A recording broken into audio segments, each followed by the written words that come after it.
Salut à tous, alors petite actu sur 01net.com concernant Tesla, et les Tesla donc vont pouvoir simuler des bruits de sabots et peut-être chanter la cucaracha. Donc Tesla permettra bientôt de choisir le son émis à basse vitesse jusqu'à 19 km/h par ses modèles 3 et modèle S. Et sur mon modèle X aussi du coup, je vois pas pourquoi on pourrait pas sur le modèle X. Les piétons pourraient bien être surpris par les futurs bruitages des voitures électriques. Donc alors, lorsque Tesla se conforme à la loi, il ne le fait pas à moitié. Dans certains pays, les voitures électriques sont dans l'obligation d'émettre un son perceptible par les piétons et les cyclistes lorsqu'elles roulent à faible vitesse.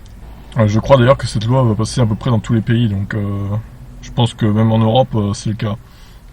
Aux États-Unis, le législateur, c'est-à-dire National Highway Traffic Safety Administration, impose cette fonctionnalité depuis le 1er septembre. La firme d'Elon Musk ne s'est pas contentée de se plier à la loi, elle l'a tournée à son avantage. Il sera ainsi possible de choisir le son émis par les Tesla, mais aussi de personnaliser leur klaxon. Comme souvent, ce n'est pas lors d'une conférence de presse, mais sur Twitter que la nouveauté a été annoncée par Elon Musk en personne. Dans un tweet plein d'humour, le CEO a indiqué que le bruit de roulage pourrait être remplacé par celui des noix de coco en référence au film Sacré Graal des Monty Python. Il est fou ce gars. Le groupe d'humoristes anglais est un classique des Easter eggs. Il semble, par ailleurs, très apprécié des ingénieurs de Tesla. Ils auront ainsi caché plusieurs bouts de code dans l'OS des voitures en référence au plus célèbre sketch de Terry Gilliam et consorts. Elon Musk a également indiqué que les modèles 3 et autres modèles S pourraient simuler le bruit du vent ou celui des chèvres.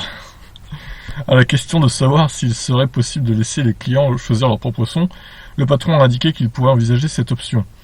Ouais, tu uploads un MP3 dans la voiture et du coup ça pourrait être ce genre de son quoi. Genre une musique de 10 ou 15 secondes maximum, qui tourne en boucle en fait. En revanche, Tesla n'a pas indiqué la date à laquelle cette fonctionnalité sera déployée, ni même quand le klaxon pourra être personnalisé.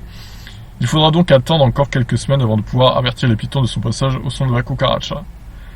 Ah putain, sérieusement, il est dingue ce mec.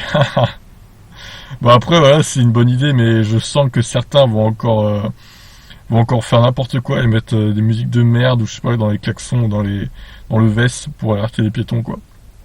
Bon après voilà, chacun fait ce qu'il veut après, mais j'apprécie qu'on puisse changer ça parce que sur le Kona c'est vrai que le VES j'aimerais bien le changer aussi. Bon le klaxon je m'en fous parce que je l'utilise quasiment jamais, au pire un klaxon ça reste un klaxon, il n'y a pas besoin de le personnaliser je pense.